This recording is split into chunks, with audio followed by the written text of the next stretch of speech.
program is for educational purposes only. The content is not intended to diagnose, treat, cure, or prevent any diseases, nor is it intended to take the place of your primary care physician. The statements in this program have not been evaluated by the FDA. Testimonials are shared as individual experiences of the individual. Results vary and may not be typical. We do not make any claims regarding health or income.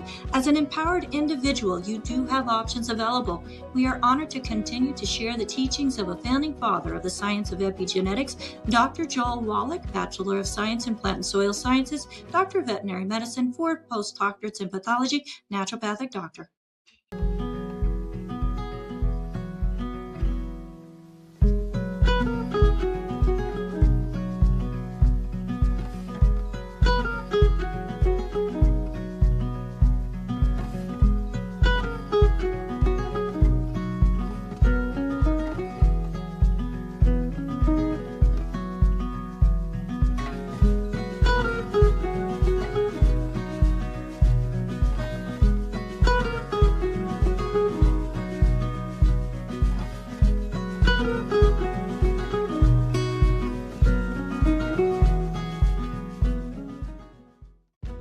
This program is for educational purposes only. The content is not intended to diagnose, treat, cure, or prevent any diseases, nor is it intended. Hello, everyone, and welcome to a very special edition of Daily with Doc and Becca. And there's no Doc here today. There's no Becca here today. But we do have a very special guest who I will be bringing on the screen in just a little bit. My name's Coach AJ, and I'm filling in for Becca Dukes today, who's traveling. And we have our audience. Thank you for being with us on Rumble and Facebook and YouTube and X and everywhere else that you are watching the show. Thank you very much. I am pleased to have Jonathan Emord with us. Jonathan is a constitutional attorney, I'm hoping that is a good terminology to describe him as, but he's certainly a gentleman who has worked his way through many courts. He's a prolific writer, and he is a big friend to longevity. My introduction doesn't do him any justice, but I'd love to bring him on the screen. Jonathan Emord, everybody, welcome and join me in welcoming Jonathan Emord to the screen. Jonathan, thank you for being with us on Daily with Doc today. You're welcome. Thanks for taking your time out of your day. I know that you squeeze us in amongst a lot of other things that you had going on. So I really appreciate you joining us. You're welcome. Thank you. So, where to start with you? You have worked with Dr. Joel Wallach. You've known him for many years. Tell us a little bit about how you met Dr. Wallach. Well, I believe I first became familiar with Dr. Wallach in the early 1990s. So it's a little bit hard for me to remember all the details back then, but I was contacted, I think, by Steve Wallach, maybe by Dr. Wallach directly, and they wanted me to undertake a review of their labeling and their, compliance with food and drug law. And then that grew into a relationship that led to many actions against the FDA over the years, and a lot of struggles and a lot of fights with problems that arose that we overcame. So it was a good opportunity to be the dragon slayer for for Dr. Wallach. And of course, Dr. Wallach is himself a truly remarkable pioneer and scientist who is well known throughout the entire industry for being really at the forefront of the nutrition revolution in America. Okay, and why you? What were your credentials at that time that qualified you as someone to be sought after to help identify irregularities in labeling, or what was your experience at that point? Well, I think most of my clients at the time hired me because I was a fighter, and most of the bar would just lie down and take whatever the government would dish out without challenging it. So there's quite a bit of problems there. You know, the Food and Drug Administration is notorious for censoring nutrient disease information, has for many decades. And the Food and Drug Bar, is oftentimes comprised of lawyers who don't want to offend the agency, but rather want to work with it. I didn't care. I came from a different entire background. I came to Washington when I was very young. I was came into law school when I was, I think, 19, 18. I went to undergraduate school at 16. So 16, 17, 18, 19, 20. I was 20. And I got out of law school at 23. And then I was hired by the Reagan administration to work at the Federal Communications Commission. And I was heavily involved with First Amendment issues there and the deregulation of radio and television. And then I left the FCC and went into private practice as a federal litigator against the government. So I was litigating on different issues against the Federal Communications Commission and in the administrative courts and so forth. So I think what appealed to Dr. Wallach, the reason why they hired me initially, was that I was probably one of the few lawyers that actually had sued the government. And then in addition, that had a track record of success in defeating the government. So in most instances, probably 98% of the time, the government prevails in cases brought in civil courts against the government. But in my career, I've had good fortune, knock on wood, to beat them over and over again. Why do you think that is? Just by not laying down, or knowing your stuff, or what do you think that combination might be? Well, I'm driven by a passion for the First Amendment, for the Constitution. Ever since I was a young boy, I've really loved the American Constitution, its defense of individual liberty, the uniqueness of our heritage. Here we are on the 250th anniversary of the Declaration of Independence. That is perhaps the most remarkable political document in the history of the world. The second paragraph of the Declaration of Independence is unique in all the world. No other nation on earth since or before that time stated as its fundamental creed that all men are created equal, that all are born equal, and that they are endowed by their creator, by God, with certain unalienable rights, not government, endowed by God, not government. And that among those are life, liberty, and the pursuit of happiness. And the governments are instituted among men to protect the rights of the governed. That's the very purpose of the government. And that just governments derive their power, their just powers, from the consent of the governed. Those four cardinal principles of the American Republic exist nowhere else on earth. We are unique in that regard. That is our legacy of liberty. But as George Washington explained, we would never have that liberty to count on unless we fight for it. We have to continuously fight for it because it's in the interests of those who govern to have more power and to seize power and to violate rights to pursue their agenda. So unless we defend our liberties and fight for them, we will lose them. And that has been the history of our country. The remarkable history of our country is that over and over again, we've expanded the scope of liberty and defense of liberty. And we have experienced far few instances in which there's been a contraction of rights. And when there has been, we've fought vigorously against it. That's what happened with the Food and Drug Administration. It took on the role of violating the First Amendment as if it never had to explain why in the first place it chose to do so, despite the Constitution. So you can't say anything about a product affecting a disease, even if it does, if it's a nutrient, unless the government pre-approves it. That's called a prior restraint. The founding fathers prohibited that under the First Amendment. It never should have come into existence. So I worked at the Cato Institute. I was a vice president of the Cato Institute. I wrote a paper called Contrived Distinctions, the Doctrine of Commercial Speech in First Amendment Jurisprudence, that got quite a bit of circulation. Maybe Dr. Wallach read that. I don't know.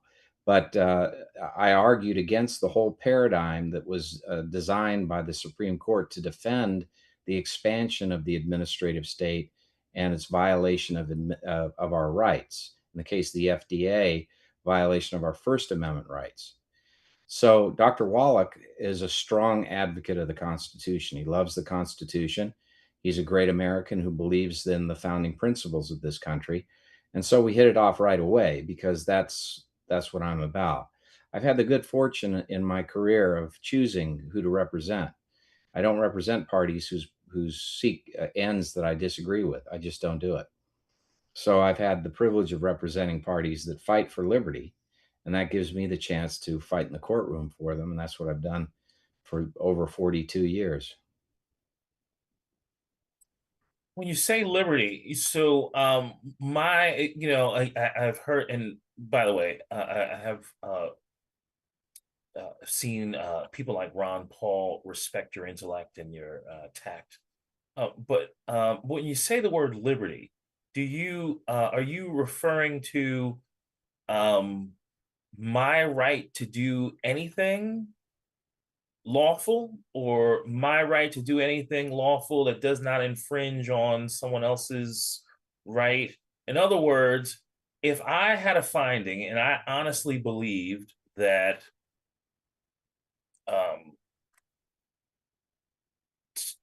toenail lint could heal a disease, is it my right, if I really believe that, to talk about that? I mean, what's your thought? Or is it just based on science? I mean, what does liberty allow me to say? So Thomas Jefferson gave us the American definition of liberty. He wrote to Isaac Tiffany in 1834, 37, and he said, rightful liberty is unobstructed action according to will within limits drawn around us by the equal rights of others. He said, I did not say within the limits of the law, because the law is often but the tyrant's will, and always so when it violates the rights of an individual. That is the most beautiful definition for that term liberty, and the most accurate definition of liberty within the American system of jurisprudence. So what does it mean? Does it mean that you can commit fraud? No, because you're violating the rights of someone else. You can't defraud someone by trying to sell them something that doesn't do at all what you say it does. But by the same token, under our First Amendment, remember the First Amendment deprives the government, as James Madison explained in the first Congress, it deprives the government of any power whatsoever over speech and press. It just denies the government the power to regulate or pass legislation to block it. And does that mean that all speech is protected? No. Why? Because if speech is used as a weapon to deprive another person of their rights or of their equal rights, then that speech is actionable. So, for example, if I cry at fire in a crowded theater, I've just violated your right because I've caused a stampede. People are taking away your liberty and maybe your life by their actions in response to my false, fraudulent statement that there's a fire in the theater when there isn't. So that then is actionable against me. Did I speak? Yes, I said fire. What motivated me is irrelevant because my speech became a weapon. In fact, when speech merges with action, it is then actionable against by the government. But most questions dealing with the government do not necessarily have to involve speech. So we look at actions, right? So we look at the product that you're producing, and we ask the question, what foundation do you have for that product? But that question is not the appropriate question of government. Why? Because the burden of proof under the First Amendment is against the government. The government has to prove your statement is false. You don't have to prove your statement is true. Interesting, right? What that means is that the whole system for regulation of speech by the FDA and by the FTC is unconstitutional because in every instance, the administrative agencies don't start their action based on proof that what you said was false. They start their action by demanding that you prove your statement true. Not only just true based on what reasonable people would conclude, but true to a conclusive degree. And conclusivity in matters of speech is almost impossible because speech is evolutionary and because speech is subject to debate. Almost any proposition you make in politics, law, science is going to be open to debate. Does that mean that you should be deprived of your speech unless the only things you have to say, limiting the only things you have to say to those that are conclusively true? No. Under the First Amendment, the burden of proof is on the government to prove definitively that what you said was false. Not only that, it shouldn't be actionable unless it causes injury. If you tell me a lie and it is of no consequence, why should you be prosecuted? If you tell me a lie that induces me to take an action and cause me injury, then you should be open to prosecution. So this is the way you reorient the law to match the framers' intent, the founding principles that underlie the Constitution and our rule of law in America. Given that interpretation, why then submit at all to the courts, or why acquiesce to their system if you think that the system is not built correctly? Let's say that. Well, I think the original system is. So in other words, Alexander Hamilton in the Federalist Papers explained why federal judicial review is necessary of federal law. Why? Because we have a system that is a mixed constitution where each branch of government has separate powers, and that is to ensure that no single individual is possessed of both legislative, executive, or legislative and judicial, or legislative, executive, and judicial power. James Madison defined that in the Federalist Papers as the very definition of tyranny. He relied on Montesquieu, a French philosopher, who explained in his Spirit of the Laws why there needed to be a separation of powers in government. And so why then do we submit ourselves to a judiciary or the rule of law, in other words? Because the courts have to be an ultimate arbiter of conflicts related to whether the law applies in a particular case or whether you have a legal defense. All of these things have to be adjudicated under the constitutional system that we've developed. And I think it's the best system in the world when it's appropriately and following the founding fathers' intentions. This whole thing, systems for construction of the Constitution, I wrote about in a book called Freedom, Technology, and the First Amendment. And that was my first book a billion years ago, 1999 or something like that. There is an enormous ideological foundation for our concept of liberty and rights. And the uniqueness of the American system is that, unlike any other place in the world, you have rights that are from God, not government, so they can't be taken away by government. So, for example, our members of Longevity who live in Canada, let's take the Canadian example. In Canada, your rights are said to come from Parliament. Just like that's the position of the English and British. So when your rights come from Parliament, Parliament can choose circumstances in which those rights can be taken away. So during the COVID epidemic, they took people's rights away. They took people's rights to practice their religion away. They took people's right to speak if they were critical of the government away. They took people's rights to go to business, to work away, unless they were vaccinated. They did all these things. Similar things were attempted here. But they ultimately ran into problems here because in our courts, unlike in the Canadian courts, we have our rights independent of what the government does. In Canada, the court simply ask, well, did Parliament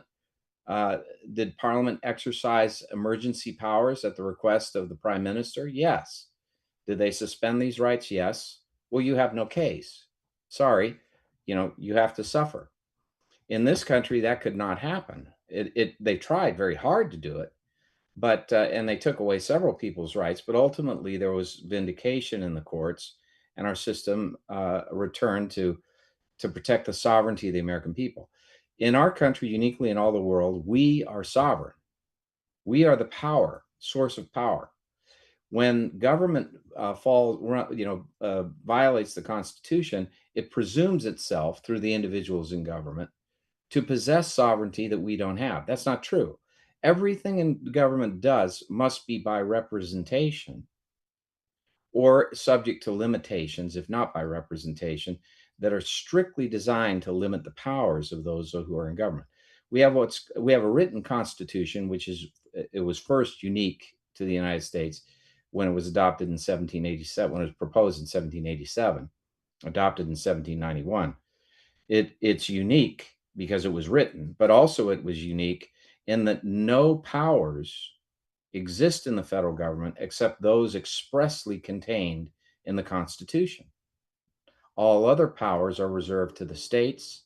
All rights that are not articulated in the Bill of Rights are reserved to the people under the 9th and 10th Amendments to the Constitution.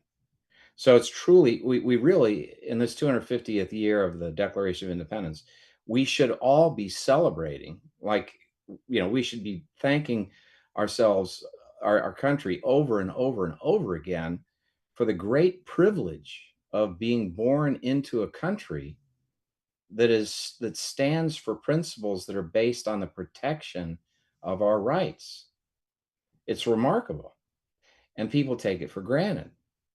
And a lot of people, because they take it for granted, ignore its significance until they go into another country.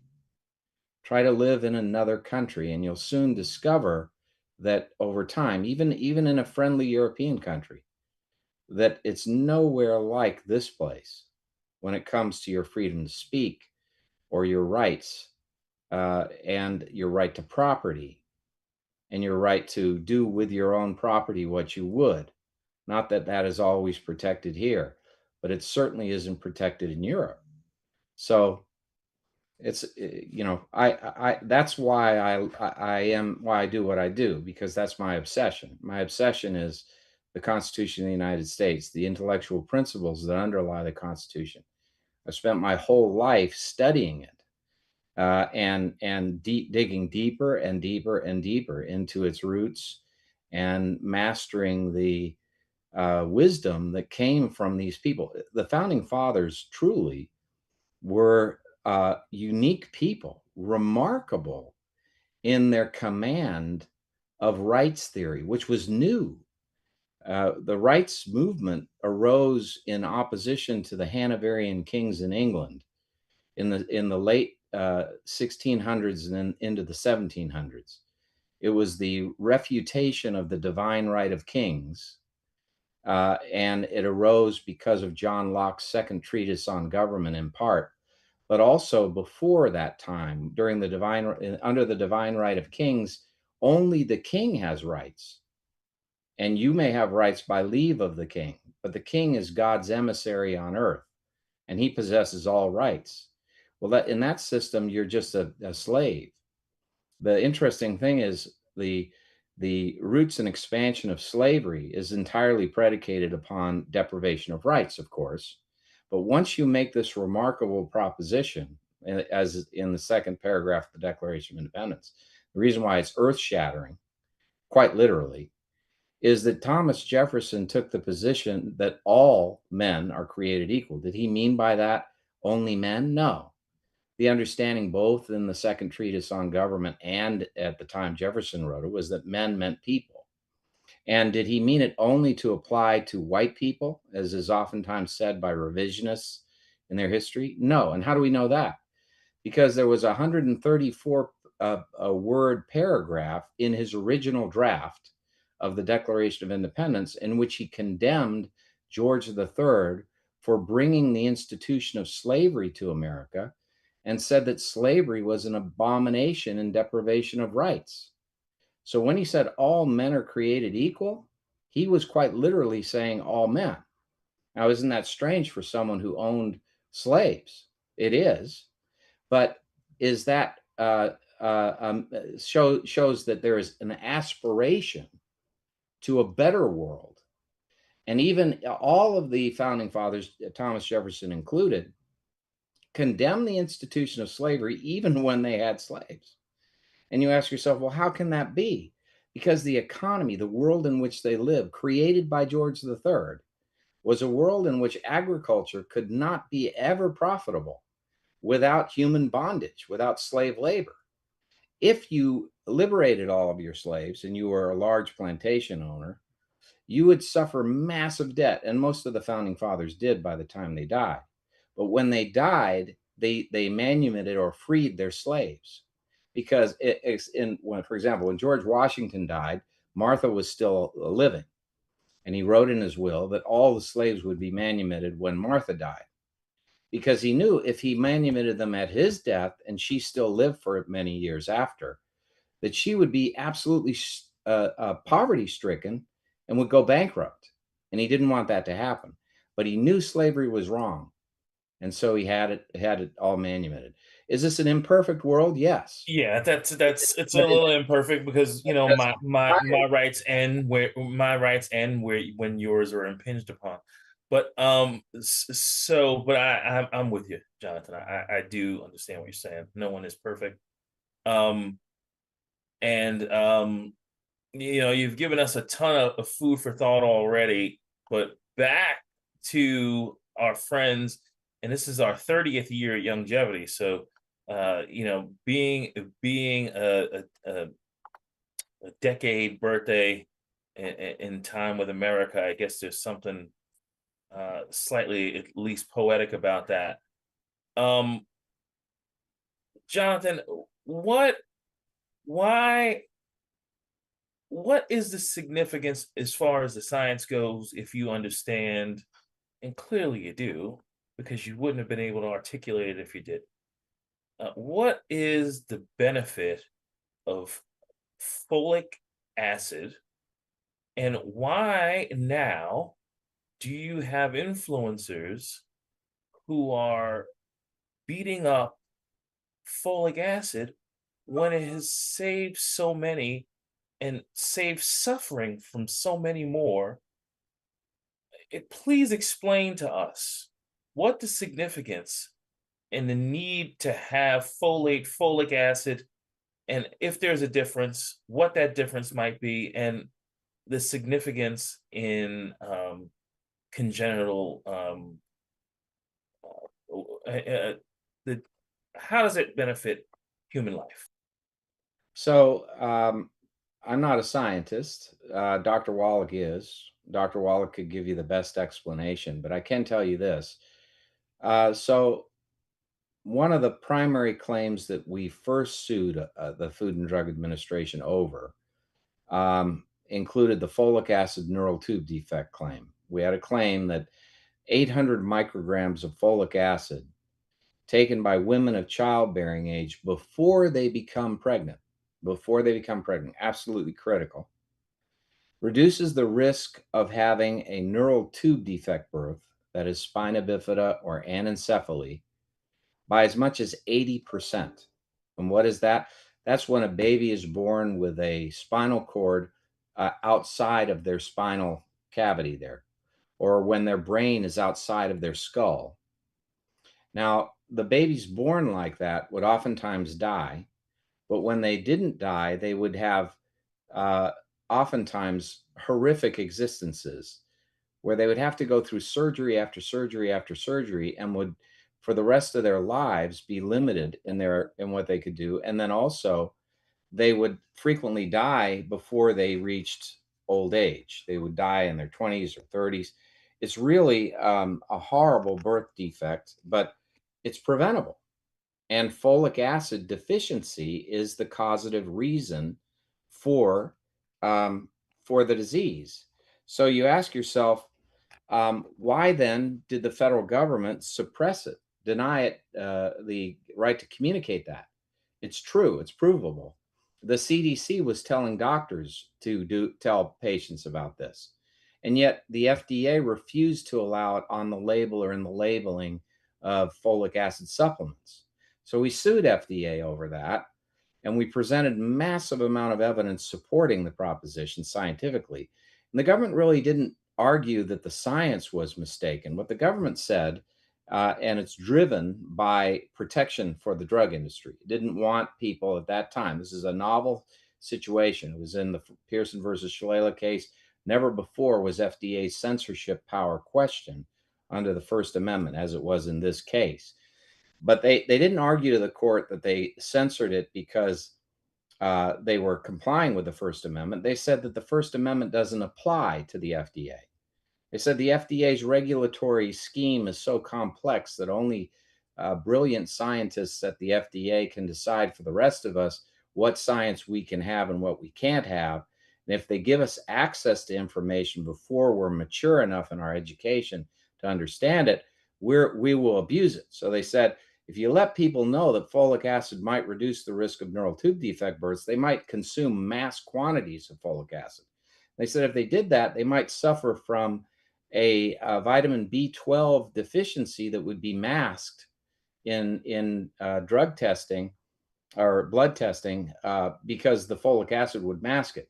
So they said we're gonna create B12 deficiency situations because people will be eating all this folic acid and it'll hide from doctors the B12 deficiency. So that was, of course, ridiculous set of arguments. And when I argued this before the Court of Appeals in the D.C. Circuit, they vigorously attacked the Justice Department attorney and expressed that they weren't persuaded at all that the First Amendment doesn't apply to the FDA, or that the American people are too stupid to understand science.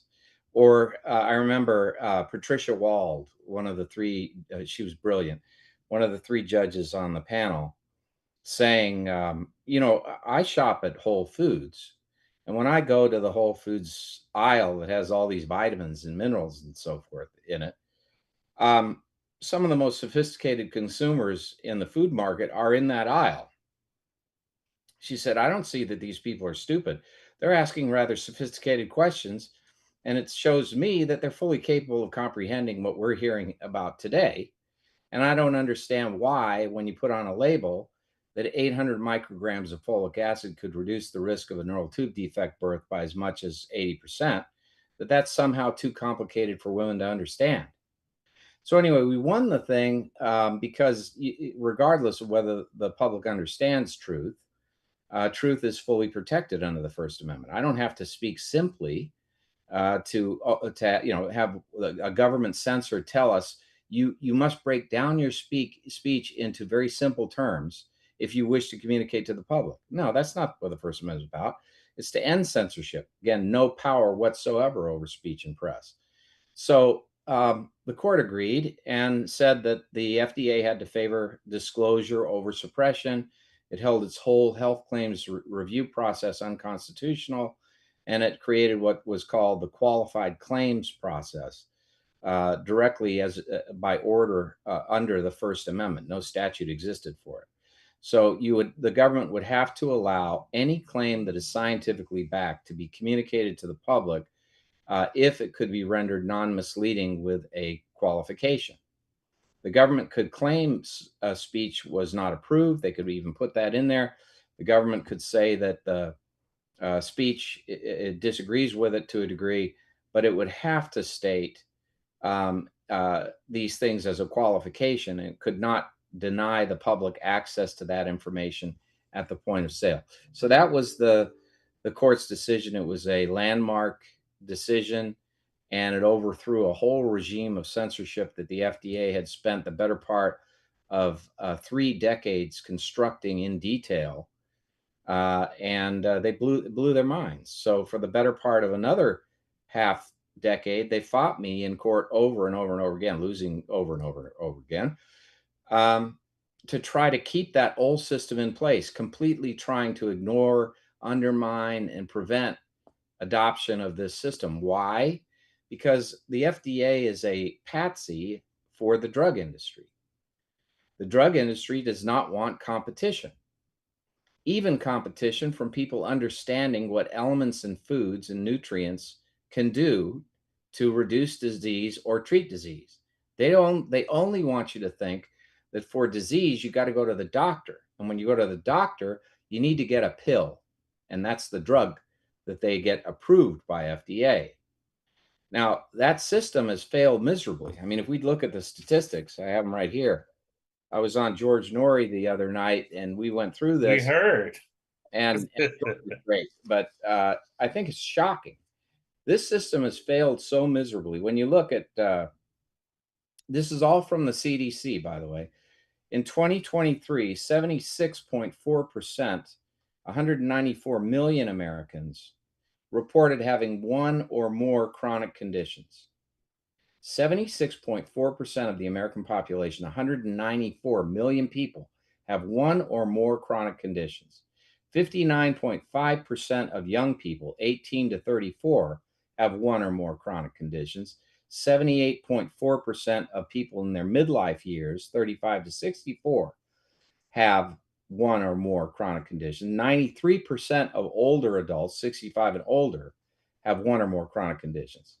So it's 6 in 10 young people, 8 in 10 people in their middle age years, 9 in 10 older adults. And these chronic conditions are heart disease, cancer, stroke, and diabetes. They are all nutrition-related diseases. They're all a result of eating the wrong things. And eating the wrong things and not putting the right things in. Right. And over the past 20 years, the prevalence of chronic disease in America has increased every year, every single year. No change in the trajectory, despite all the drugs that have been approved, despite all, and we've had hundreds and hundreds and hundreds of drugs approved a year for these conditions. And we've not had any change. In 2016, the total direct health care cost to the US to treat chronic disease was $1.1 trillion.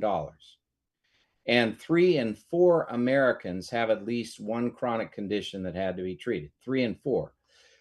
4 out of every 5 Americans is taking some psychiatric treatment, some psychiatric drug. That blows your mind away, doesn't it? I mean, that's enough to make you want to take a psychiatric drug. But the point is, I mean, 65 to 70% of adult Americans are taking at least one prescription drug. 65 to 70% are taking one prescription drug. So, it's just, it goes on and on. I mean, we spend $15,474 per capita on healthcare in the United States. Per person, every person per capita, we're spending $15,747. That's the highest in the world by far. And yet the health outcomes are abysmal. So the average life expectancy in America is 79 years. That's 50th in the world, behind Japan, Switzerland, and most of Western Europe. And the US spends the highest in the world on healthcare. 16.9% of our GDP is spent on healthcare. And we're 68th in the world in healthy life expectancy. So the rest of the world lives healthier longer than we do, just about. 60, we're 68th in health life expectancy. This is according to America's health ranking system. These are, in other words, the whole system of modern medicine has utterly failed in the most important areas. And that means we need a new paradigm.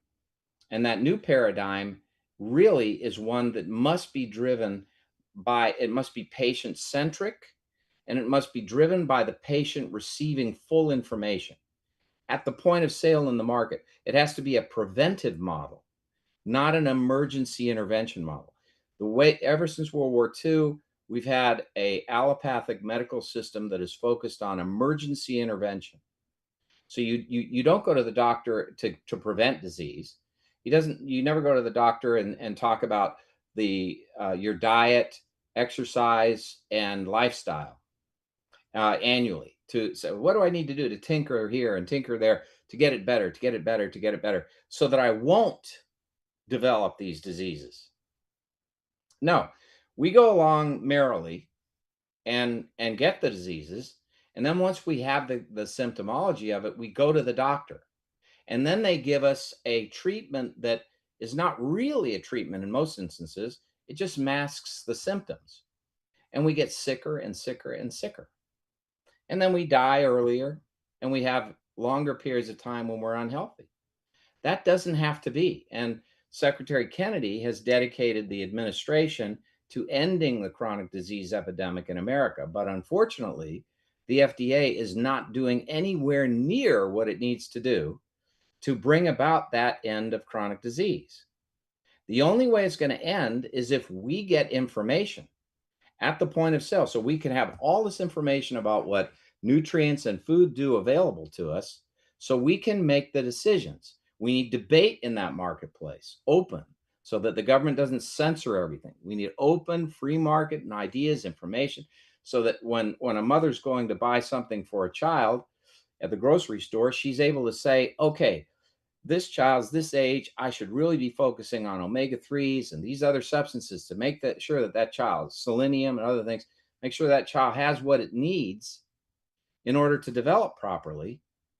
That's not what the typical person's doing when they're going in the grocery store. What are they asking? The typical person going to the grocery store isn't asking, what foods do I need to eat in order to maximize health outcomes? They're not asking that question. What they're asking is, what tastes good? But Jonathan, even the people who are intentionally looking to eat vegetables of all colors and trying to what they've been told, and even by the new food pyramid, these folks are making the attempt, but our country doesn't have the quality of soil to produce the nutritious food that we think that we're getting. So this is what Dr. Wallach taught us, and this is what, I forget the name of the doctor that he relied upon, who was an agricultural scientist. You know, he was way ahead of his time, right? He was speaking about these things in the 70s and 80s, and that the soil was depleted of nutrients because of modern practice. There it is, Dr. William Albert. The soil was depleted of nutrients. Thank you, Albert. And that, you know, as a result, a tomato doesn't taste like a tomato did in 1930 into 2026. The reason is that there's a completely different nature to the soil and to farming techniques.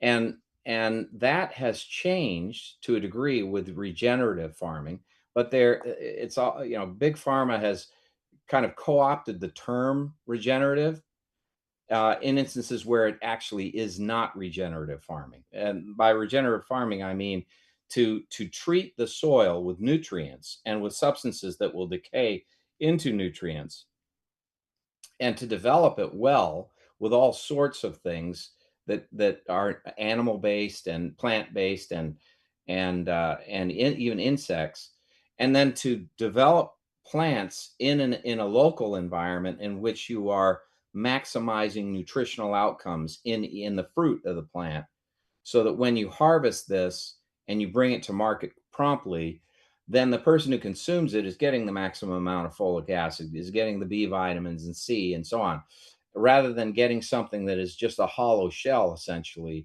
Devoid, yeah, most of it. Yeah, and that's beyond our control, but it wouldn't be if we were fully educated. If we went to the grocery store and we knew that this tomato, which is mass produced or hydroponic or whatever, has this percentage of these specific nutrients, and we could compare it to a locally grown organic regenerative farming product that has a different nutritional profile with more nutrients in it, we'd at least be able to say, well, I don't want that plastic thing, I want this. But That's novel. So you think we should label nutritional content on our fruits and vegetables? Oh yeah, and this is not possible. It is possible, but it's not possible to make the claims that should come out of this so that we can distinguish, you know, that says, hey, this has more lycopene in it than even your typical tomato. It's a concentrated lycopene product, and it has anti-cancer effects. You can't say that, but if you could, you know, if you've had a family history of one kind of cancer or another, and you want to maximize immune function and diminish the risk of cancer to avoid the necessity of, you know, some type of surgical intervention, you would say, okay, well, you know what? Our family has this history. I'm going to do what I think is best to reduce the risk of cancer. I'm not going to buy that product with a low lycopene percentage in it. I'm going to buy this one with a high percentage. And I'm going to also get the information at the point of sale about the cancer risk reduction effect. This one that has the trigger point for lycopene to reduce the risk of cancer. It has the quantitative amount per serving. It'll be able to say that. And so that requires the government to get out of the censorship business. I mean, if you went to if you went online to buy a nutritional product or whatever, and you were given full information, sure, there'd be problems. There are always a problems. There's somebody's going to be fraudulent, whatever. But then there's all this prosecution that happens, both private and public, against fraud, and it's always going to happen. But you'd be far more informed and more interested in buying a product that would meet a nutritional profile that would be best for you. And then your healthcare practitioners would speak to this too.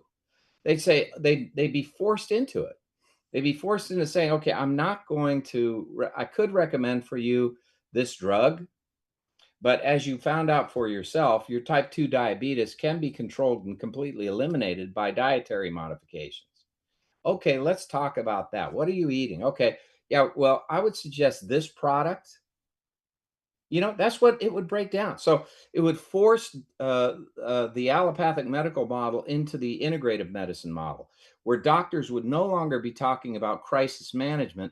They'd be talking about everyday interventions that you can use to reduce your risk of disease, or if you have a disease, to reduce the severity of it, or maybe even eliminate it like type 2 diabetes in its entirety.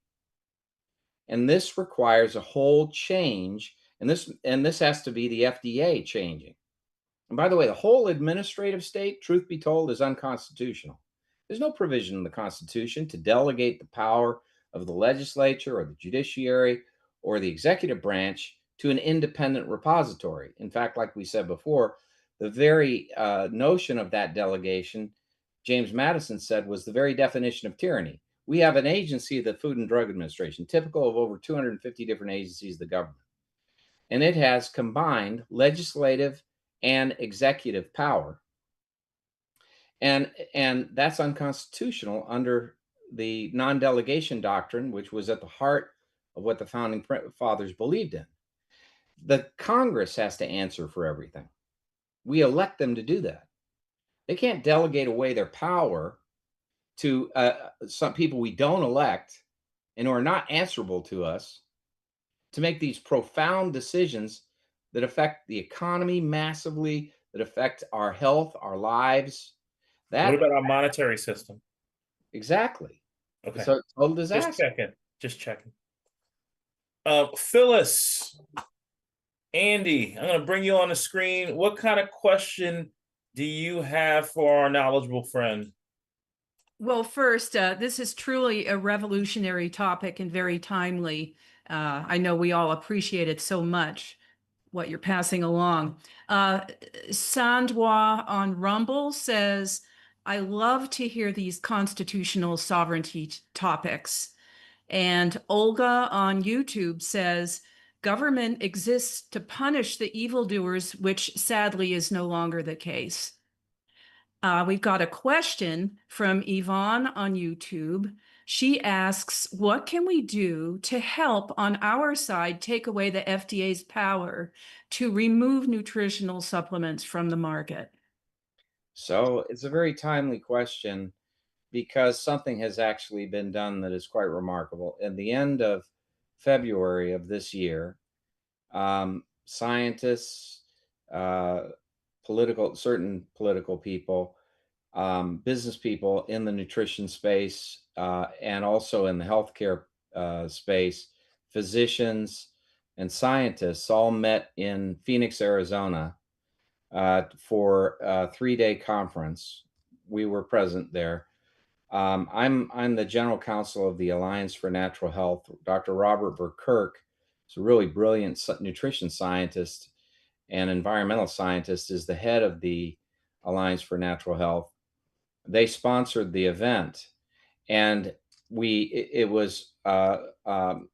portions of it were in secret so that these corporations could explain to us the adverse effects that they were experiencing from government regulations. and what they would do in the absence of this censorship and how much information they would put out, all that sort of thing. Anyway, the upshot of it was a consensus statement that's truly remarkable. You can see it at arizonastatement.org. I would urge everybody, it's free of charge, to sign up in favor of it, to endorse it. Why is that important? As you'll see it when you read this statement, it explains the principles that we've been talking about today, the constitutional principles, and then it explains specific actions that need to be taken all across the board to align the law with those principles and make us sovereign again in health freedom and enable us to control our own biological destinies and have enough information to do it without government interference or suppression. So by signing this thing, you are enabling us to produce what we hope will be over 1 million signatures that we'll then use in persuading members of Congress and the White House to adopt the specific reforms that we're talking about. And those reforms will free us.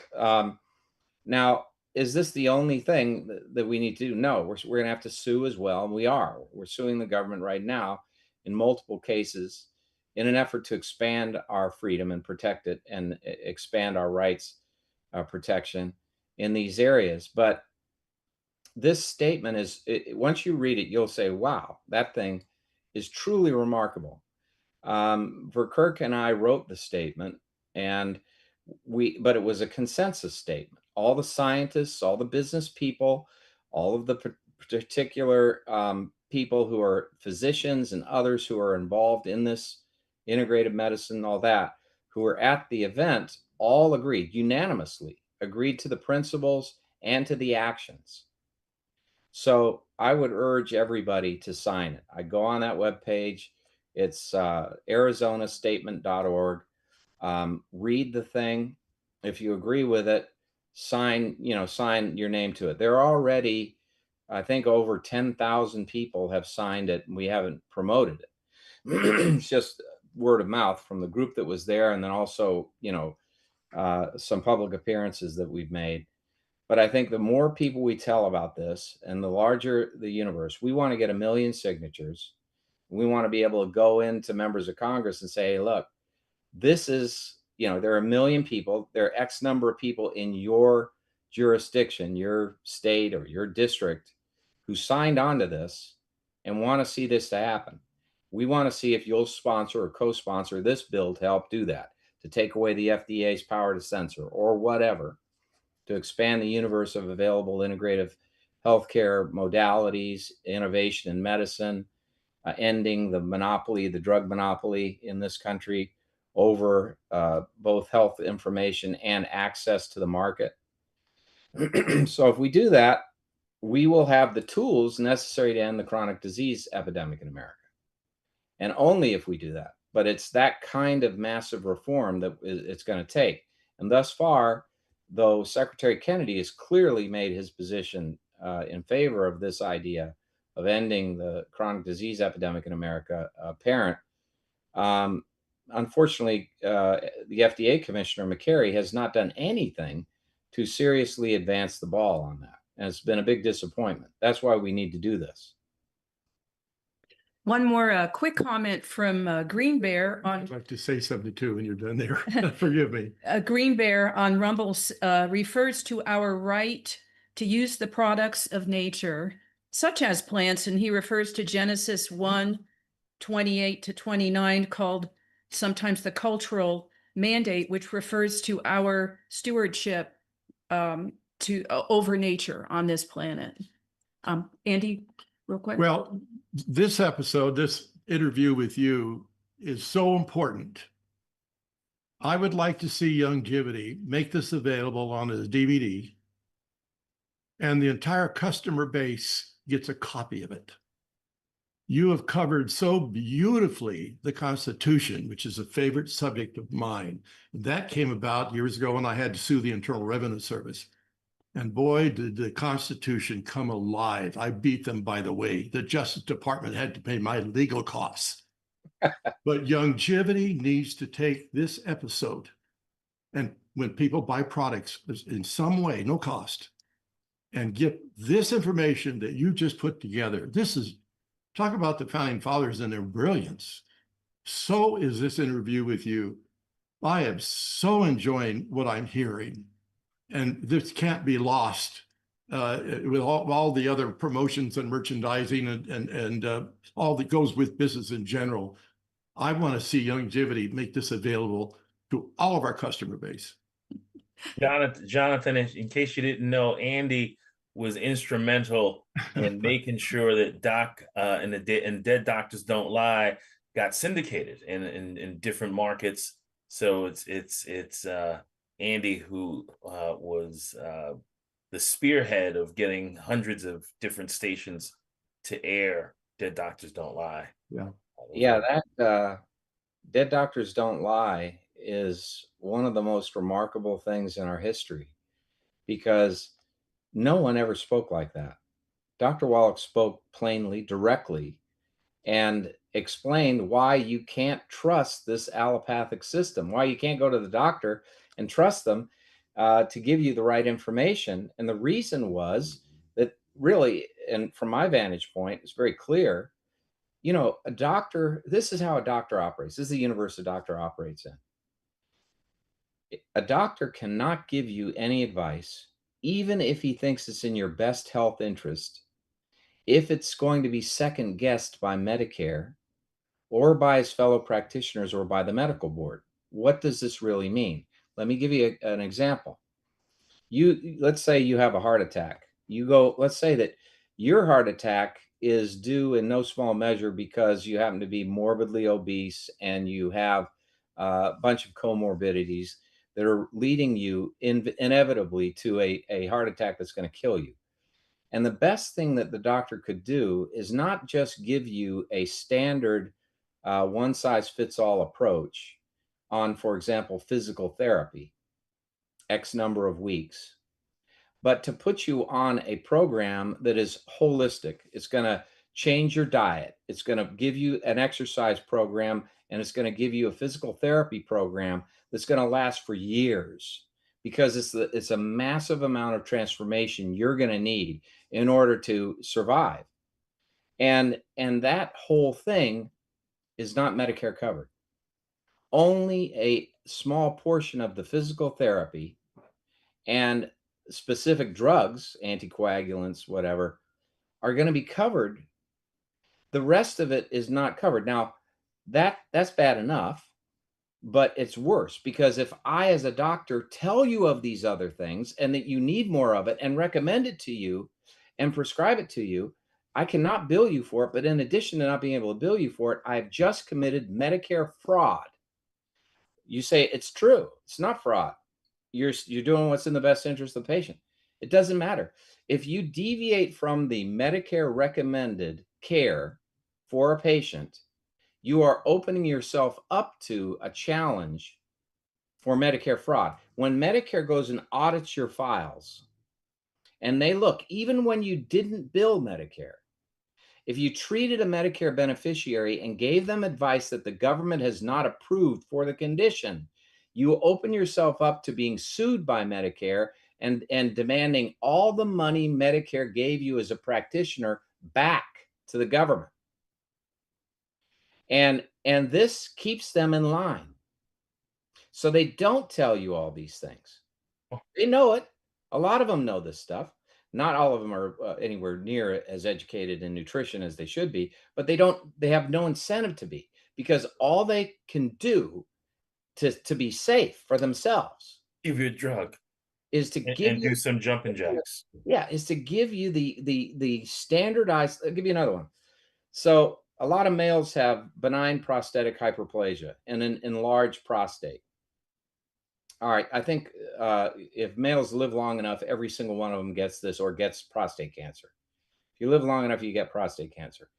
So anyway, all right. So you know, maybe that's just desserts. But the point is, the treatment for benign prostatic hyperplasia is resection, which is surgery that is absolutely barbaric, okay, and ruinous to the quality of life of the person. All right, you may even end up with a colostomy bag. You may end up, totally ruined. Okay, that is like the primary treatment modality. I represented a bunch of physicians who came up, this is many, many, many years ago, with a microwave treatment.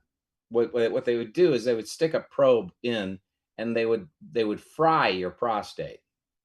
And the frying of the prostate would reduce its size. And then that would relieve the pressure and would enable you to pee freely. And then it would also alleviate all of the conditions. Okay. So that methodology didn't involve surgery, didn't involve you having to stay in the hospital, and it was an outpatient procedure. All right, this is something that no male would want to undergo, that transurethral resection. You'd go for this thing instead. All right, well, guess what? Medicare wouldn't approve it. So here I had all this information that the baby boomers are going to be massive in the healthcare, demand on the healthcare. All these males are going to be demanding the surgery. The surgery costs, $30,000, $40,000 or more dollars, probably over $100,000 now. And the microwave treatment was $3,000. And in hospital, it was 5,000 something. Outpatient, it was 3,000. They would not approve it at all. They wouldn't know. And I said, look, the overall savings to the government is in the trillions of dollars. Quality of life is much higher. And the quality of life is higher. So the doctors who are getting a patient in, they learn about this, but they can't make it available to the patient. So they send them off for this brutal transurethral resection. When those patients, if they knew they could have a microwave treatment and walk in and go out the same day and just sit in the waiting room for an hour to see if they had some adverse reaction, and typically they wouldn't, they'd be done as compared to being in the hospital for a week and actually being disabled for the rest of their life. Okay, so that's the kind of insanity when you have government political decision making ruling medical care and dictating how doctors behave.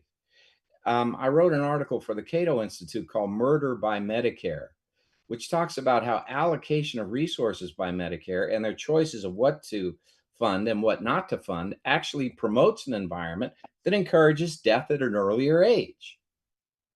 Because all of this nutritional information we know about is not being covered or encouraged to be given by Medicare. It's considered quackery. And I've represented physicians before the Social Security Administration and they were brought to task not because they charged for the advice, they gave the advice out for free. And they were, that was called a Medicare abuse. They abused a Medicare patient by not giving them the Medicare approved treatment. Jonathan, and it's interesting that you went down this alley of conversation, because my question to you was going to be, do you think there's an opportunity for the FDA and the Medicare system to be overhauled, or do we need to do a private intervention? What needs to happen? Well, that's a huge question, really. In the first instance, we do need to overhaul these systems. In the long term, is it possible? Yes, definitely. All these things can be done. It's just a question of political will. Most politicians, sadly, are stupid. I mean, if you can't get a job elsewhere, you become a politician. That's the typical thing. Sign me up. True. That's not always true. Many people are motivated for great reasons to get into politics. If they have sincerity and that's their motivation, great. But a lot of them are charlatans. And a lot of them couldn't care less about whether it's going to help people or not. That's what shocks me, shocks Cheryl when we go on Capitol Hill. We go and meet these guys, and my goodness, you couldn't keep their attention span for more than a fraction of a second. They just did not care. They couldn't care less. And that's not true of all of them. It's true of a good number of them, however. And it's just not their thing. They don't care whether you die at 79 or you die at 102. Couldn't care less. And you know, but when people unite like they can with this statement and signing it, if that poses a political threat. In other words, even if you don't want to pay attention to the needs of the American people, if you read that statement and you see that the number of people who've endorsed it, you're suddenly going to say, I've got to do something about this. 1 million people is a number that moves the needle? Not necessarily 1 million, but 1 million will. So maybe 100,000 will. But 1 million, if we can get 1 million signatures, that is momentous, because they know that for 1 million people to sign, there've got to be at least 10 times that number that are sympathetic to the same outcomes, you know, in the same position. So it's a powerful way to get politicians' attention, is to show, you know, there are two ways of getting a politician's attention. One is to donate a huge sum of money. And as a committee of one, you can then get there and be an audience, right? Or you can show that a huge percentage of their constituency wants something done. They oftentimes move snail-like, you know, and they have to be motivated. And unfortunately, electroshock therapy is not allowed to be used on members of Congress. But that they need to have like a cattle prod type of approach to get them to move. And if we, you know, and one thing that can help them do that is to see that a whole bunch of people are anxious to see them do something, because they're always running for office. They're always running for office. Term limits. Okay, I'm gonna try something risky here. Marilyn, you have 41 seconds. Go. Why is that risky? Hi, Jonathan. Love hearing you speak. Say, I have an organization that I love. It's called Raw Farms. I've been getting all kinds of organic food and dairy from them. And the manufacturers of food for the last 100 years have tried to remove all raw dairy from the markets. If there's a way you could help these people, right now they are getting attacked again by the FDA. They continually get attacked by them. And I heard them proclaim that they're not going to back down. They're being told right now that there's E. coli from their products in 3 states in 9 individuals, and they said it's absolutely false. They said they don't want to back down. They're not, because they test their own products. They have their employees. There's been nothing in their actual company at all saying there's anything about E. coli. Is there a way you could help them? It's called Raw Farms is the name of the company. Yeah, in fact, I did something years ago and probably be wise to take it up again. There is a solution to this problem. So the argument on the federal level has been, oh my goodness, raw milk is, you know, the equivalent of drinking strontium, you know, a radioactive substance, as if we have not, since virtually the beginning of mankind and husbandry of animals, not consumed milk. The argument is wrong, because ordinarily, as long as the animal is well maintained, the milk, as long as it's fresh and kept refrigerated, will ordinarily be okay. However, yes, there are instances when milk, whether pasteurized or not, will have salmonella. Every year, pasteurized milk, we have thousands of people who suffer from salmonella toxicity, because the milk, for one reason or another, gets contaminated. But it's not because it was pasteurized, because all the milk we're talking about is pasteurized. You rarely hear about raw milk having that circumstance. However, it's possible. And it would also be possible to have E. coli bacteria in pasteurized milk as well as raw milk at the point of sale. So how do you solve this problem? Well, guess what? So I told the FDA, gave the facts are these. It's not just limited to pasteurized milk or raw milk. It's also present in pasteurized milk. Here is all the incidents of salmonella every year, year after year after year after year after year. It's all pasteurized milk. So pasteurization is not going to ensure a person that they won't get salmonella from milk. Now, what we can do that will completely eliminate any risk to a consumer is educate them. We can put a mandatory labeling requirement that says that there is a possibility that milk may contain salmonella. It may also contain other bacteriological elements that might be harmful to you if you have a compromised immune system or if you're otherwise vulnerable to these things. And to combat that, you can do self-pasteurization. You can boil the milk at this temperature for this period of time before you consume it, and that is a protective step that you can take. So full disclosure with that labeling should be sufficient. So you petition the FDA to do that, and then what you're basically doing is eliminating the big dairy argument that people are blindsided getting unpasteurized milk and suffering from salmonella, because you're notifying them up front that salmonella is possible, and in order to reduce the risk of it, you should boil it, and for this period of time. And I forget what it's a short period of time you boil it on the stove, and at a certain temperature, and then it kills all of the salmonella. Right now it's like 140 to 160 for 15 minutes. Okay. But So, yeah. I'll pass that along. Thank you, Marilyn. You're the bomb. And Tom Chenault says that you're a great woman. Zach, we're going to give you a couple seconds here because we've already encroached on Jonathan's time enough. Zach, go ahead. What do you got? Thank you. Wow. What wonderful, empowering, eloquently expressed our health rights.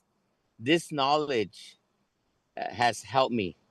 Thank you, Jonathan Emord. You're wonderful, because you empower us, you inform us, and I just want you to know that Dr. Wallach, by you helping him, you're saving lives too, because my wife spoke up, well informed and empowered. She had 7 doctors try to convince her that she was going to die, and she didn't have chemo after being diagnosed with white cell clear cancer of the ovaries. But she stood up for her rights because of people like you and Dr. Wallach. People are alive. Thank you. Well, you're welcome. Dr. Wallach is incredible. I think it would be interesting to try to quantify the number of people over his long career that he had guided to better health. He's probably saved literally tens of thousands, if not more, people's lives because of his nutritional recommendations. I mean, all those, he spent 364 of 365 days a year for decade after decade, giving health lectures all across the United States. People would think, gee, only a person who would be paid millions and millions of dollars would sacrifice himself to that extent. And Dr. Wallach did it for zilch. You'd have to pay to fly him there and put him up for the night. But he didn't profit off of this. He did this. This is a labor of love and sacrifice on his part. He truly wanted to transform the health of the American people. That's one of the things that drove me to have such great respect for him, is that he, there's no one like Dr. Wallach. He was passionately committed to this 24 hours a day, 7 days a week, and will be forever. And the changes that have taken place, it is likely that most people would not understand the cancer risk reduction effects of selenium, the necessity for 90 nutrients in addition to just a standard multivitamin, to have 90 essential nutrients, that they were essential.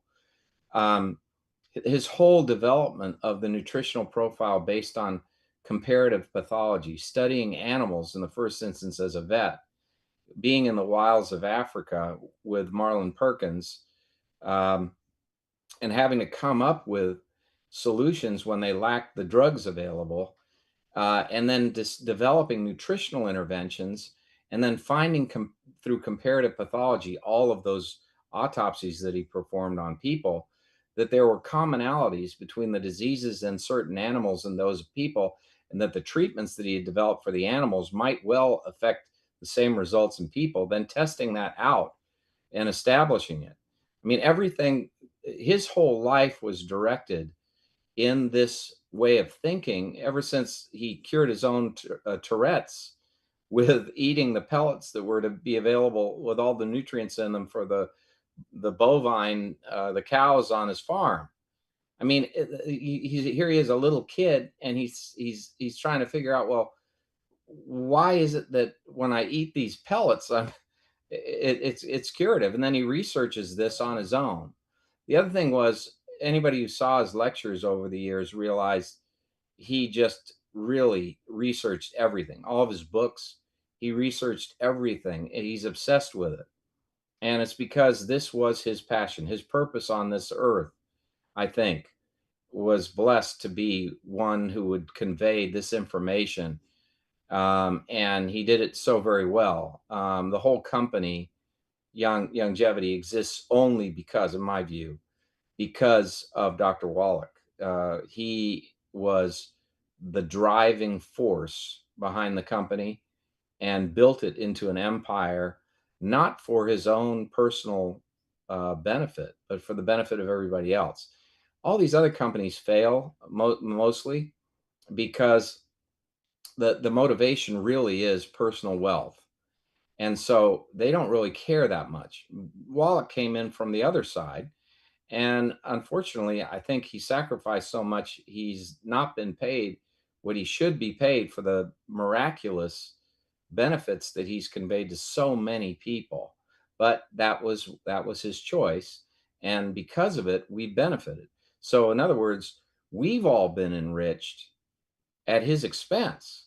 But that is the only way I think he could have lived, because he was driven by this. It was a passion for all his life. It drove him into becoming a vet, and then in his fight over position that he had at Emory, I think, or was it Emory? At the Yerkes, probably they renamed it, by the way, at Emory. Yes. And that whole thing is just a tribute to him, because he maintained his principles even when it meant that he would lose his job. And then when he lost his job, he still stuck to that. And then his whole life has been driven by it. But it was driven by it before he even approached that. I mean, that was the boldness of somebody who had discovered that, there was a cure. I forget what was the condition that it was cystic fibrosis. Cystic fibrosis. Right. Yeah. And was it selenium? That was the selenium for that, and selenium for congestive heart failure. Oh, excuse me, selenium for hypertrophic cardiomyopathy. Yeah. So of course they said he was a nut, because they all thought that these things were genetic, and they had no explanation for it. That's why they said it was genetic. But they just wouldn't listen to a young man who had a bold idea, but who had a lot of evidence to support his position and had a lot of proof in these autopsies. And they just dismissed him out of hand because he was threatening their comfort zone. They had developed their own research funding and everything from this whole false paradigm. It's the same way with cancer. We got this paradigm of cut, poison, and burn. I was in a movie years and years ago called Cut, Poison, and Burn. And that's right. I did see. Yeah, I look completely different, I know. But it's sad. But the reality is, that whole paradigm is barbaric. It's barbaric to think in the 21st century that we still treat a disease like cancer with these primitive modalities of bombarding your body with toxic substances that in and of themselves could kill you, and wiping out your whole immune system on the theory that somehow that taking away the cancer and good cells is somehow going to result in your rejuvenation, and then giving you a bone marrow transplant or doing something heroic at the end. I mean, all these things are, it's just, we seem to be not far away from when in the Civil War, soldiers were brought into the medical tents and they were amputated with a little whiskey down their throat, and then they would saw off a leg or an arm or whatever. We're still in this very primitive mode, and cancer treatment is much like that. Jonathan, we're gonna allow Keely to unmute herself and ask a question. Keely is gonna keep it very brief. Also, Jonathan, just every time you speak, every time a sentence comes out of your mouth, different questions pop in my head, but we can't. So I'm just gonna let Keely go right ahead. What's your question? Hi, Jonathan. First and foremost, I want to thank you for being a patriot on behalf of humanity, because God sent the right warrior to come along, what I call Dr. Wallach, the modern day Moses. And that feat that you've been fighting has been a gift to all of us. So your life's work, I know it's a calling, and because you've been blazing that trail for the greater good, and we truly honor you and thank you. So in appreciation of all that, given the last 5 years that we have experienced, given all of this medical stuff happening, there's not a 3-letter agency that really has any credibility in reference to the government, given the fact that the government did not protect us according to the rights that were given to us by God. How is it, and what is your perspective on really restoring sovereignty and trust and an ethical ground to these health and governance systems, considered that the dysfunction that they live with is one that they're comfortable with? So I may be a fool, but I am an optimist. And I really, at heart, I am an optimist. I do believe that the principles that underlie the Constitution and the unique nature of our republic in defense of individual liberty and sovereignty is so profound that we will ultimately return to the, as Abraham Lincoln put it, the better angels of our nature. That when we're tempted to go off on a fancy of socialism or some ridiculous system that is invariably a failure, we learn quickly that we're burnt. We're burnt by it, that we lose our rights, that there's great harm that comes to us economically, personally, and it threatens the future of coming generations. When those circumstances arise, when for some reason a pandemic leads us into a mental fog that causes us to think that we're in dire straits and there has to be some dramatic thing tried, or there's a Great Depression that leads us in that direction, as it did in the Great Depression, bringing socialism here, that it leads us to confront, when we go down that path, the horrors that are associated with systems of centralized government control that deprive us of our freedom. And what we have always is this original history. That's why the socialists so desperately tried to destroy our original history by, for example, saying that the country was not created in 1776, but was created in the Jamestown colony in 1617. And that we were founded on slavery, when in point of fact, we were founded on principles of liberty. Yes, we had slavery in this country. And yes, we did largely defeat the institution of slavery, but even before the Civil War, when the Constitution itself was coming about, the founding fathers were committed to ending slavery. And they included a provision in the Constitution to end the fugitive slave trade, which at the time they created, that provision was the principal means by which slaves were brought to America. And by the way, there were not only black slaves in America, there were white slaves in America. That's the untold story. There were Irish slaves in America. And in fact, the Irish slaves came from a penal colony. They were actually not a penal colony, but they were from Oliver Cromwell's defeat of the Irish in England. And they were the cheapest on the auction block because they didn't have to pay the costs of bringing them from Africa, and they were captives. Well, Jonathan, I tell a story, and I don't know if you're making a distinction between slaves, and that's why I said that we wanted to have this conversation later. I don't know if you're making a distinction between slavery and indentured servitude. Yeah, I don't think there really is at the time.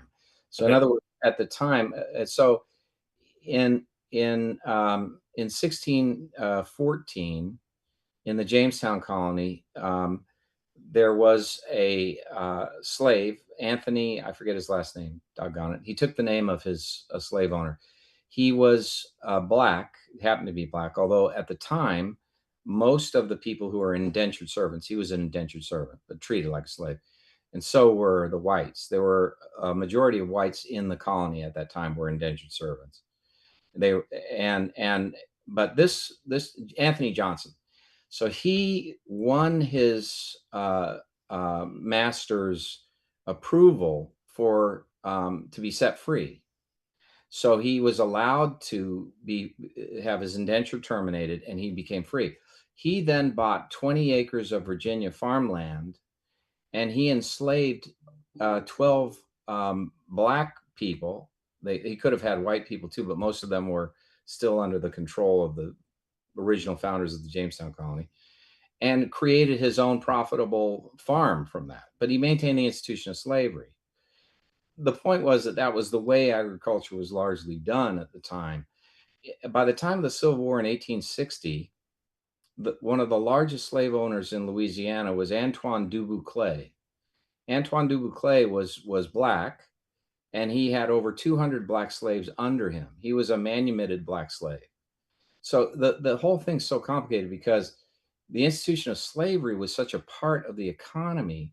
And by the way, Antoine Dubuclet married a white woman, and you would think, based on popular lore, that would have been scandalous, but it was not, because he was so wealthy from his massive holdings.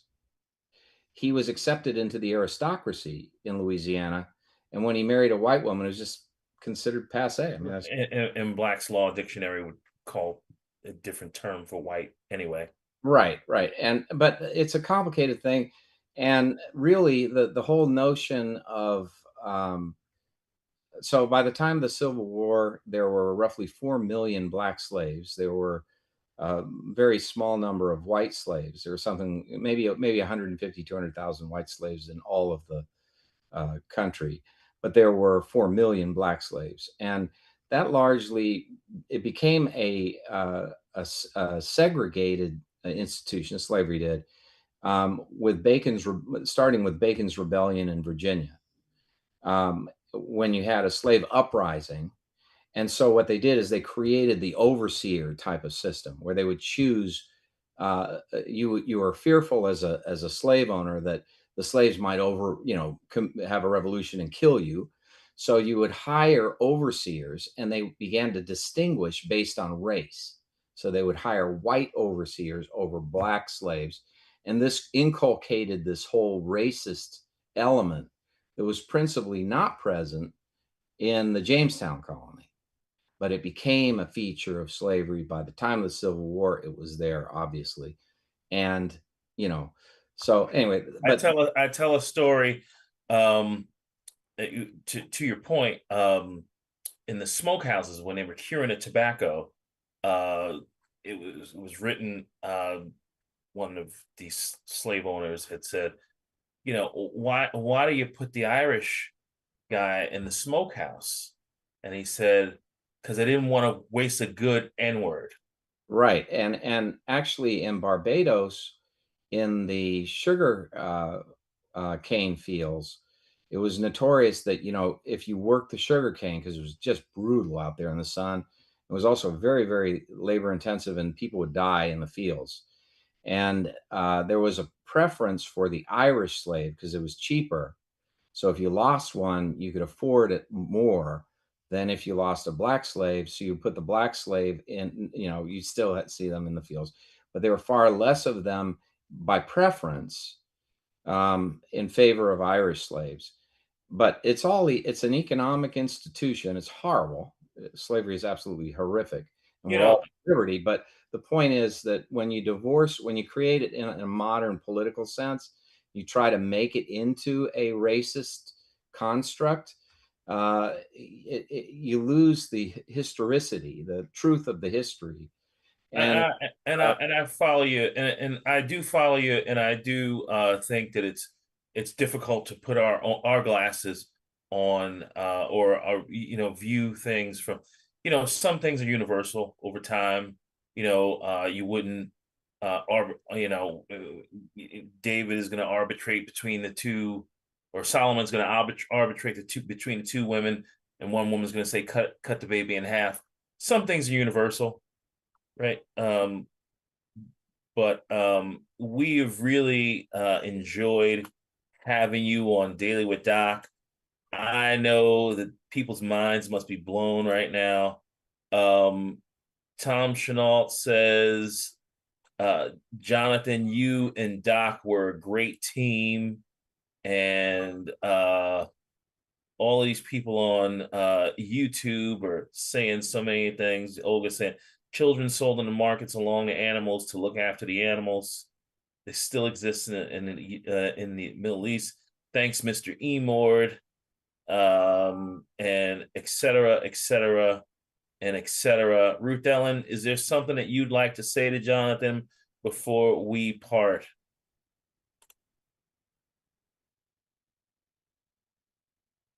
Yes, I would. Thank you so much, Jonathan, for coming on and sharing the information that you've shared and giving us the link to the Arizona papers. Or I posted it everywhere because it is our passion to be able to speak freely about helping and healing ourselves. And I have no words for my gratitude for what you do and for you as a person. I've met you in person several times, and you are a very good, kind-hearted man. So thank you. Well, thank you very much. And I want to thank all of you for what you do, because you really are the hands and feet of Dr. Wallach. I think that that essential nutritional message would never have reached as many people as it has all over the world without this massive infusion of people who are willing day in and day out to promote a business that really, as I say, is more about the health and welfare of the people of the world than it is about the profitability of any one man or one person. Dr. Wallach is an amazing character, and I think we all have a rightful deep debt of gratitude to him for what he has done. It's been my pleasure to have represented him over the years and to have fought many a legal battle on his behalf. And fortunately, we've won many battles. But those battles are just a few in the big scheme of things. We're going to have to keep fighting for our liberties for the rest of our lives and for our children's lives and forever. As you know, George Washington put it, each new generation will have to rekindle the sacred fire of liberty, or it will be extinguished. And that's certainly the case. It has been proven over again and again. And we have liberty only because we have the benefit of those who have fought and died for it. And we will only have it in future if people will continue to fight and die for it. Agreed. Agreed. Amazing, Jonathan. I know you didn't expect that you would be here this long with us, and if I had my way, we'd probably be here hours more, because we just scratched the surface of the illustrious career that you've had and continue to have, and the amount of body of work that you do on behalf of the American people, and we really appreciate you. And I didn't even get to ask you a political question, although you did a really good job weaving in all the answers I really wanted to know about selenium and your methodology and how much time it took and tons of other things. But I really wanted to know what made you run for Senate. I don't know if you got a couple seconds to kind of tell us that, but. Well, sure. So in 2024, I thought, based on where we were as a country, that if we had another 4 years equivalent to what Joe Biden had given us, that very clearly our nation would not survive. And so, because I'm driven by a love of the Constitution and the founding principles of this country, I knew it would be a huge sacrifice, and it was a big one for my family. But I did it because I thought it was necessary. I would never, to tell you the truth, the last thing in the world I would ever want to be is a politician. But in a time of crisis, that is the best thing to be, because if your country is going to go to hell in a handbasket, you had better get there fast enough before it actually gets to hell. And that means you got to get in the position of being able to hold that basket. But as it turns out, it's actually better for my family and for me that I was not elected to the United States Senate. And the reason is that had I been elected there, my beautiful daughter, who's now at the Tisch Academy or Tisch Academy of Arts or whatever it's called, School of Arts at New York University, and my son, who's entering George Mason University as a D1. So he's going to there because of the D1 tennis school. And a lot of our extended family that needed us would have had to have suffered greatly, because it's just, frankly, it doesn't pay well. It doesn't, and it's cost.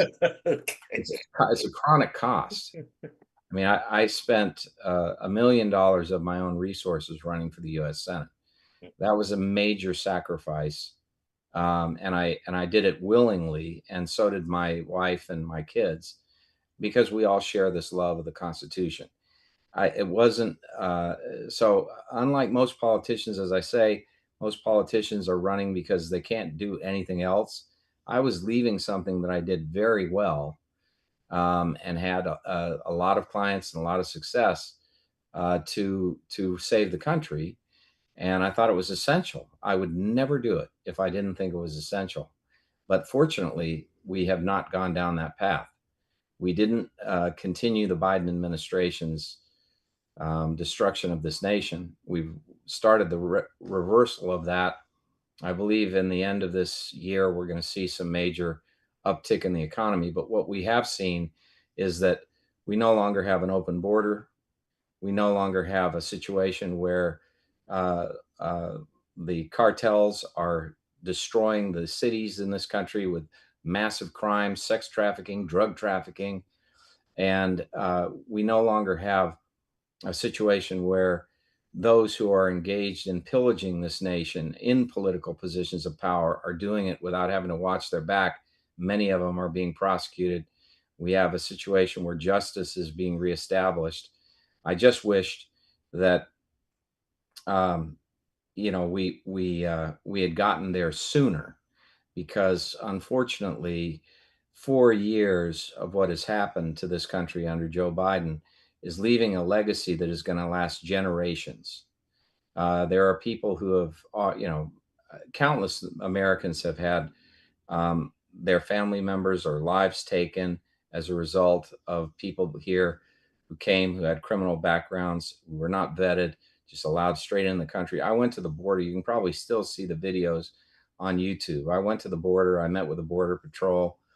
I went on a patrol of the San Diego sector, and I saw firsthand how they were just coming through into this country, no restriction whatsoever. They were taking them to tents where they were giving them a free ride into this country, literally connecting them with NGOs that were paying for their airfare, bus traffic, go anywhere in the United States without ever having to become an American citizen.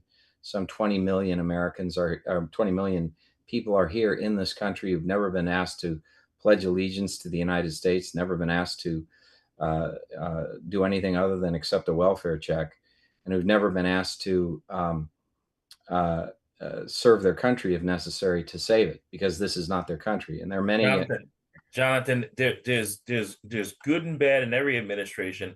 I can remember incessant buses dropping off at different places in New York. And then when it became a problem in New York, the buses would drop off in New Jersey, and then they take the train to New York. Yeah. It was an incessant flow. It's insane. I couldn't tell you how long. It was kind of odd. It was kind of odd. Yeah, if you turn the wealth and the privilege of being an American over to the rest of the world, you shouldn't be surprised when your destruction follows. And these things are among the things that motivated me to get involved, because I thought, if I don't get involved with this thing, I'm going to really regret when I'm ready to pack it in and go on to the next level, that I hadn't tried to do it. So trying to do it was important for me, mentally and otherwise. I mean, now I look back at it and I say, I'm glad that I sacrificed in order to try to save my country. Dr. Wallach served in the military. I always seem to just miss that by age. When I was at the University of Illinois, my roommate worked for the newspaper, and it's a large college, 65,000 students. And on April Fool's Day, and I never knew what day it was or time, and it was on April Fool's Day, and he set my alarm real early in the morning, so I'd wake up, super early, and then he said, "Emord, look at the paper," and I picked up the paper, and it was a April Fool's joke in the paper, but it looked real, and it said Reagan calls for 60,000 troops to go to El Salvador, and it shows these troops landing on a beachhead, and I thought, wow, we're going to war. So I picked up the phone. I called my dad, who was in the military for 38 years. And I said, what service should I go into, Dad, for this war in El Salvador? And he said, what are you talking about? There's been no war in El Salvador. And I said, yeah, Dad, look at the newspaper. I said, what should I go into? He said, well, look, don't be a fool. Don't put your life in direct harm's way. Will you the best thing you can do is go into the Air Force, or worse, go to the Navy. So I said, all right. So then I went over to the recruiting station on the campus. And I walk in there, and somebody takes a picture of me. I thought, that's weird. And I go over to the recruiting officer. I get in there and sit down at the desk. And he said, okay, well, you got to fill out these forms, and we can get you into the ROTC program here at the university. I said, I don't want to go through ROTC. I want to go to El Salvador and fight whatever the communists are down there. And he said, what are you talking about, El Salvador? There's no war in El Salvador. And then it dawned on me, uh-oh. And then they called me the biggest fool on campus. They had me in the newspaper. They took the picture. That's great. Biggest idiot. Went to volunteer. That's great. That's great. You just offended Andy, a Navy man, and who else we have that's a Navy? Yvonne's Navy. My dad's view, he was in the Air Force, so he was in the Navy actually in the beginning. He was in the Navy, then he was recommissioned in the Army Air Corps, and then the Army Air Corps became the Air Force, and then he was in the Air Force. That picture you see right there, that's my dad. He fought the pseudonym Tommy Reardon. That's your dad? My dad. He fought 61 professional. I know who he is. There you go. So he was an incredibly strong and fantastic. Whoa. But he was the boxing coach for the Air Force. But he loved the Air Force, and he wanted me to go if I went in, he wanted me to go into the Air Force first, and then if not that, then the Navy. But he didn't. His brother had been at Bougainville in World War II and was blown apart in the Marines. And then he came back to the States and was stitched together, and then he insisted on re-enlisting, went back and fought in World War II again, was blown up again somewhere. But he didn't want that same fate, I think, for his son. So anyway, he had a bad idea about the Marines and the Army from that. But yeah, I gathered he might. Andy, do you want to chime in? Go ahead. Oh, I didn't. Oh, okay. Andy gets a chance. Thank you. You're very, very gracious. You were speaking earlier about the founding fathers, and I love the term brilliant, which represents light. And they truly, as men, are brilliant. Their command of the English language. And in that, the command and the understanding about human behavior, especially with regards about power, and how the Constitution was created and then incorporated a Bill of Rights to protect us from the very government Constitution created. So it was the people that were there with the intent. My question is this: is there currently anyone in the judiciary, in particular in the Supreme Court, is even close to the brilliance of our founding fathers that you know of? Well, that's a tall order, I think. Leave it to me. Yeah, leave it to me. Yeah. I think there are brilliant justices on the Supreme Court, some not so. Gorsuch? But I think Gorsuch is great. I think They're very intelligent people. I just there are people outside of the Supreme Court that I think are right up there. There's Phil Hamburger, who wrote the book "Is the Administrative State Constitutional?" or something like that, and he's a genius, I think. And there are certain other people. I think Paul Clement, who was a former Solicitor General of the United States and who argued the Obamacare case before the Supreme Court. I think he's one of the most articulate and brilliant minds in the law. But to your point, if you study the words of the founding fathers, you come away with that impression that you have, that these people were brilliant. Brilliant. And they really were a select group that it's remarkable. It's actually divine, I think, that they were. It is truly God-given.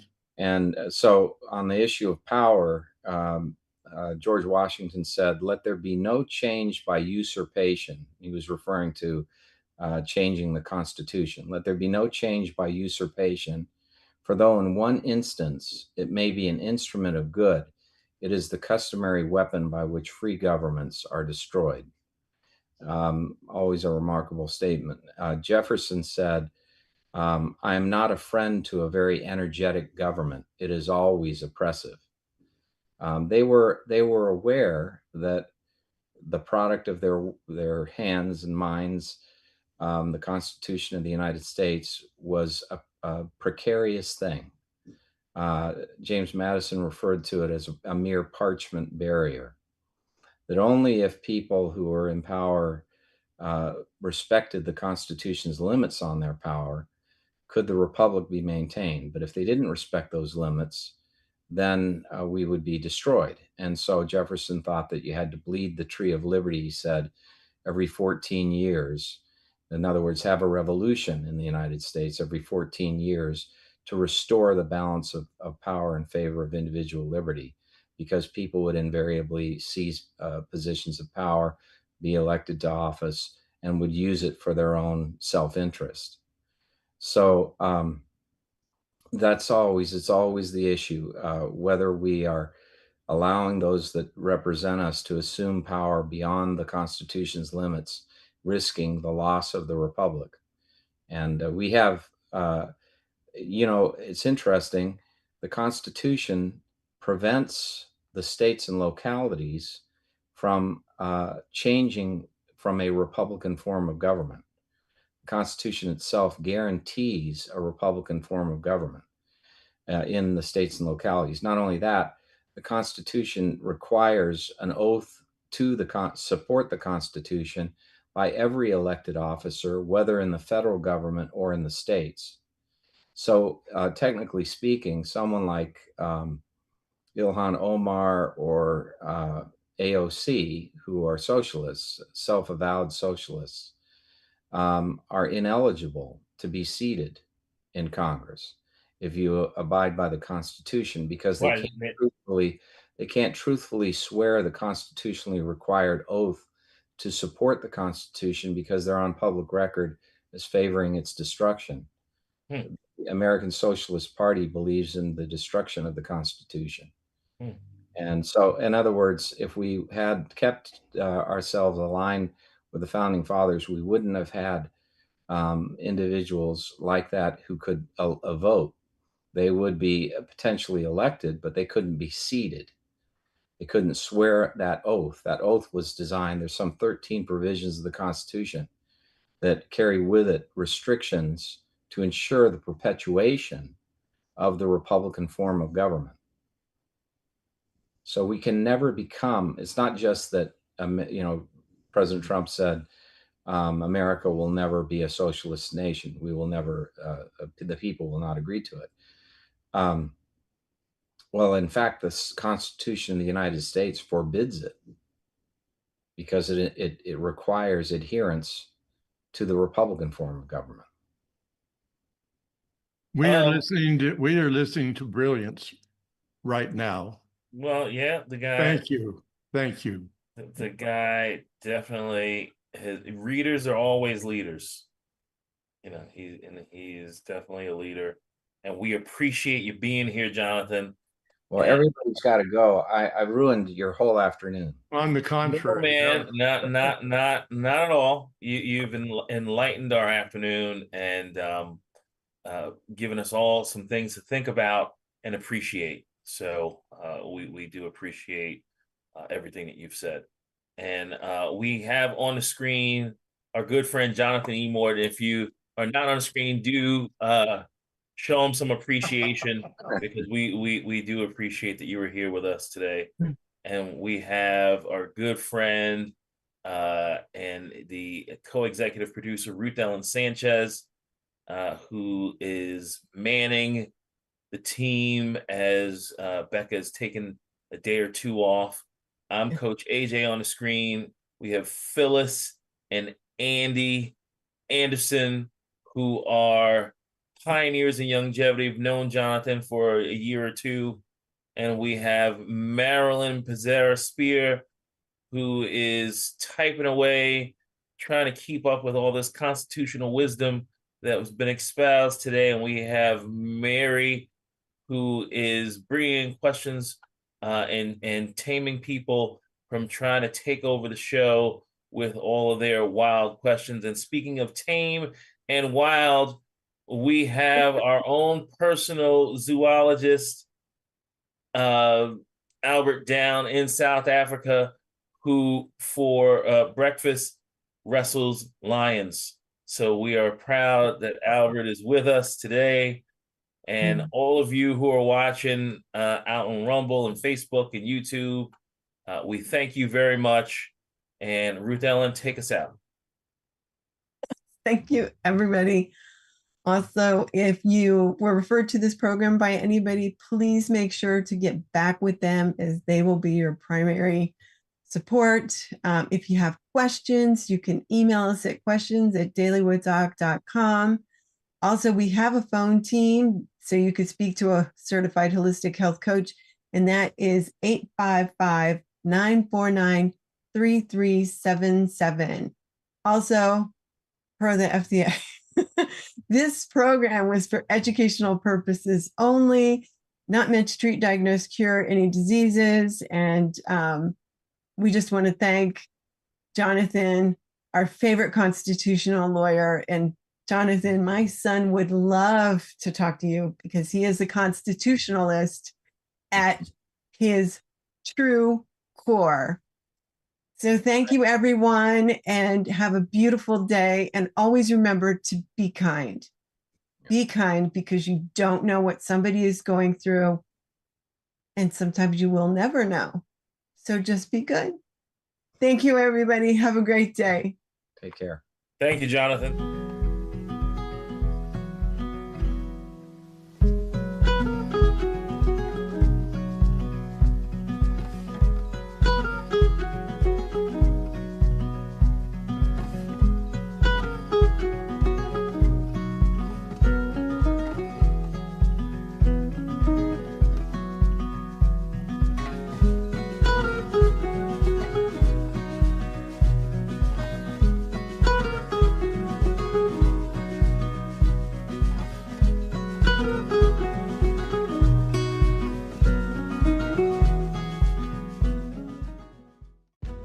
This program is for educational purposes only. The content is not intended to diagnose, treat, cure, or prevent any diseases, nor is it intended to take the place of your primary care physician. The statements in this program have not been evaluated by the FDA. Testimonials are shared as individual experiences of the individual. Results vary and may not be typical. We do not make any claims regarding health or income. As an empowered individual, you do have options available. We are honored to continue to share the teachings of a founding father of the science of epigenetics, Dr. Joel Wallach, Bachelor of Science in Plant and Soil Sciences, Doctor of Veterinary Medicine, 4 postdoctorates in pathology, naturopathic doctor.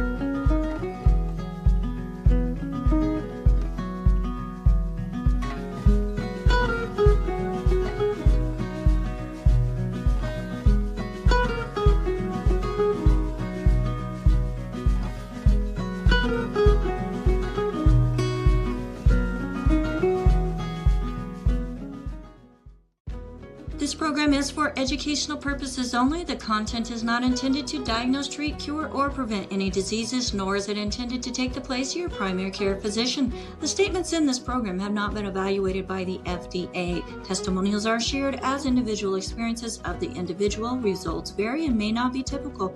We do not make any claims regarding health or income. As an empowered individual, you do have options available. We are honored to continue to share the teachings of a founding father of the science of epigenetics, Dr. Joel Wallach, Bachelor of Science in Plant and Soil Sciences, Doctor of Veterinary Medicine, 4 postdoctorates in pathology, naturopathic doctor.